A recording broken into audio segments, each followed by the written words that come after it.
This episode is brought to you by Kissing Contracts, specializing in prenups, postnups, and cohabitation agreements. We need more than love. We need shared values, goals, and dreams. When partners agree, great things happen. Visit us at kissingcontracts.com.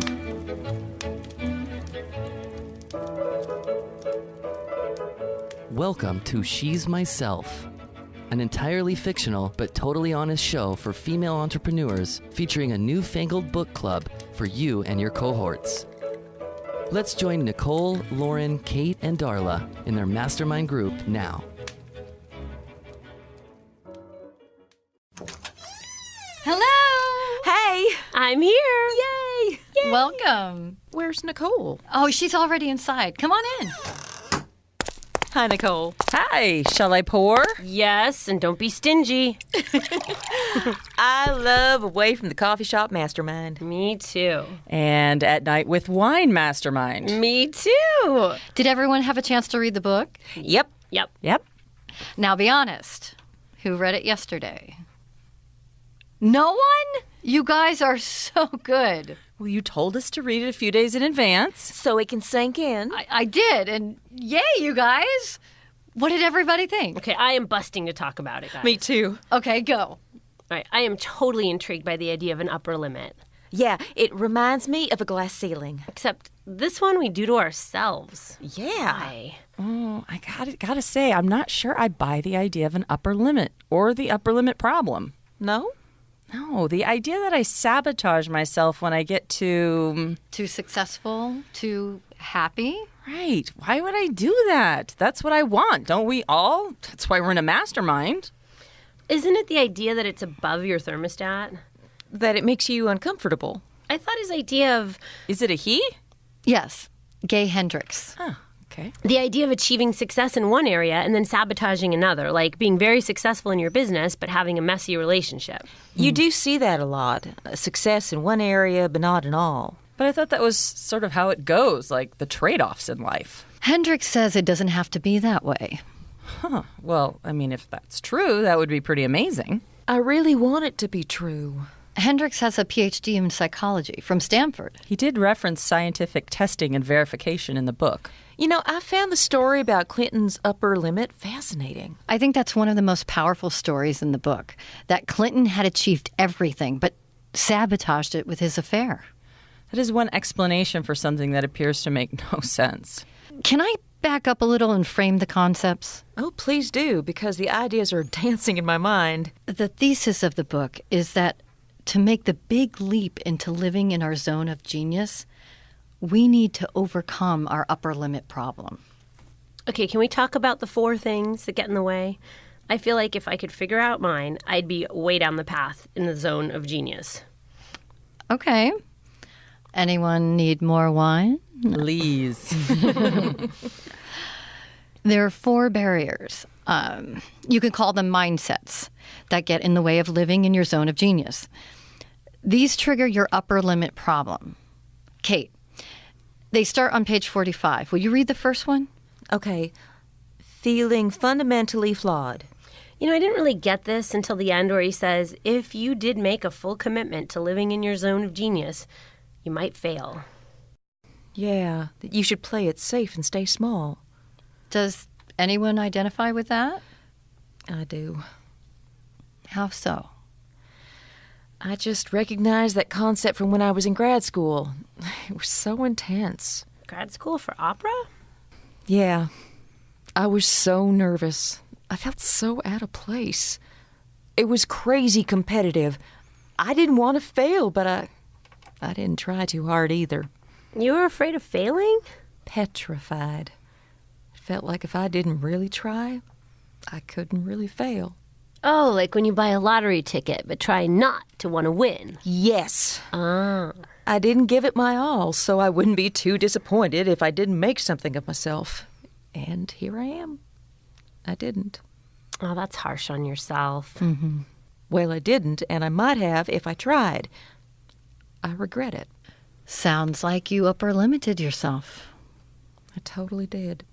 The idea here with this book is not to kick ourselves for the past, but to create an amazing future where we can try our hearts out without fear. And that'll come in handy for what each of us are trying to do right now. It will.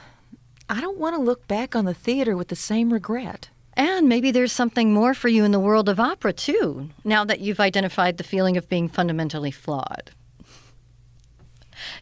You're pretty quiet, Nicole. I'm taking it all in. Not trying so you don't fail isn't really an issue for me. Obviously. But I'm sure we'll get to mine soon because I'm not as successful in life and work as I want to be and as I think I can be.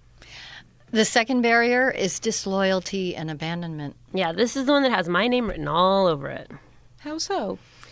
Oh, I come from, how shall we say it? We buy our groceries for one day at a time. Nice euphemism.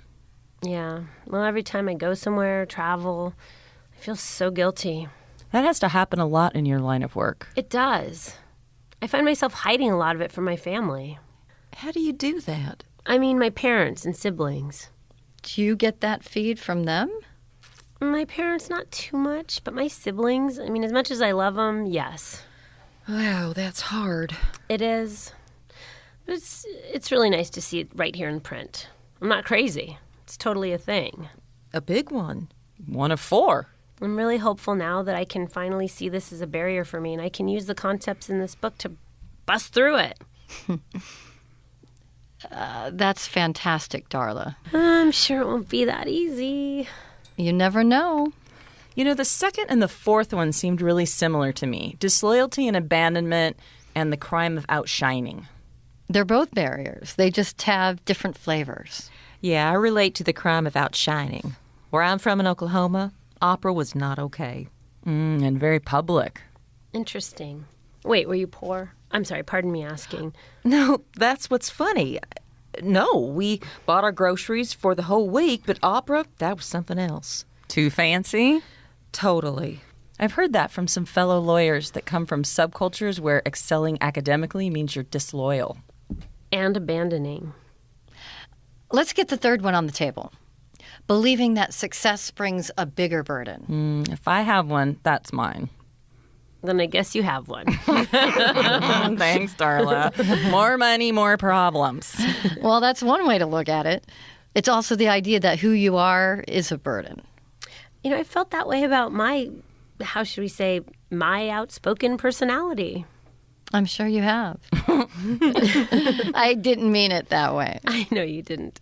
It just struck me as funny. The freedom to be yourself, all of yourself, is essential to living in your zone of genius. Can we talk about the zone of genius? Sure.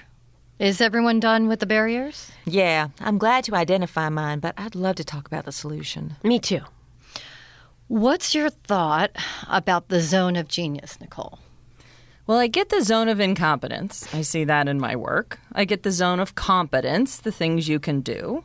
I even get the zone of excellence, things you do really well, so well that you make money doing them. Okay. But the zone of genius feels a little like, follow your passion and everything you wish will come true. It does seem a little out there. Totally unachievable. Yeah, like Pollyanna. So what's the distinction between excellence and genius? What do you think, Nicole? Well, the book says it's your uniqueness. I have a question. Mm-hmm. What if I don't have a zone of genius? That's a scary question, isn't it? It is. Do you really think you're not a unique person with unique gifts for the world?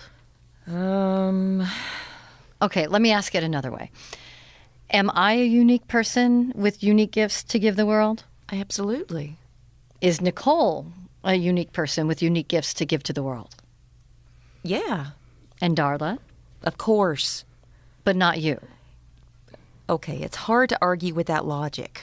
Yeah, and we're certainly not encouraged to look for genius as we're growing up. It's all about how we're going to earn a living. Yeah, or look good to our parents' friends. Right. Ouch. And true.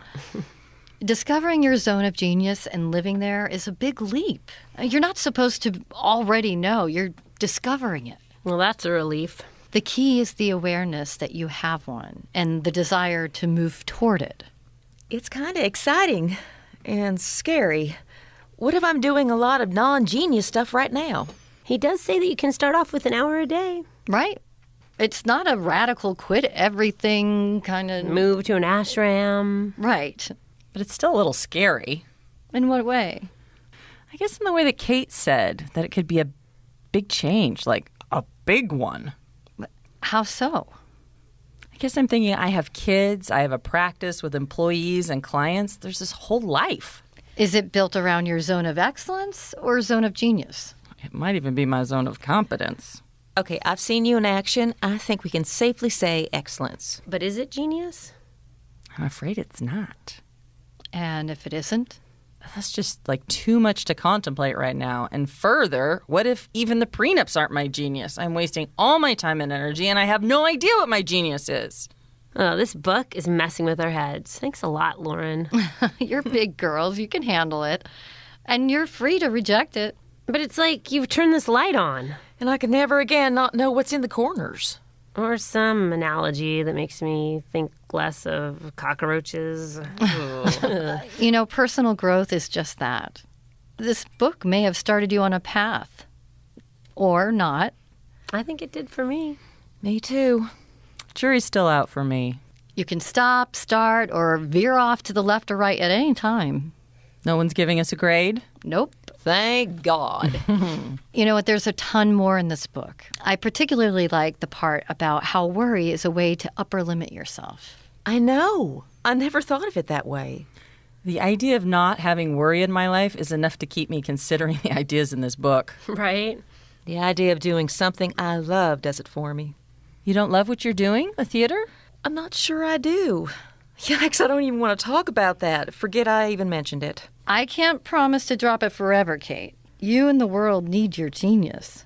But for tonight, we could set it aside. Whew, we've covered a lot of ground. Anything else anyone wants to add? I want to say thanks for leading us, Lauren. I so appreciate you. I hope you know that I appreciate you too, even though sometimes I can be a tough customer. Well, you bring an important voice to our discussions, Nicole. You make us, certainly me, think harder. Me too. My brain hurts, but that's okay. Let's have some more wine. Ooh, good idea. You've been listening to She's Myself. Come check out the free Newfangled Book Club for yourself and your peeps at shesmyself.com. This episode was written by Emily Chase Smith and produced by Trisha Gilfone. The role of Kate was played by Kimberly Stamfill. The role of Darla was played by Quinn LaJoca. The role of Lauren was played by Trisha Gilfone. And the role of Nicole was played by Emily Chase Smith. Audio recording and editing by Barry Funkhauser. And Newfangled Book Club by Jill Davis. Thank you to all our Indiegogo supporters and our listeners.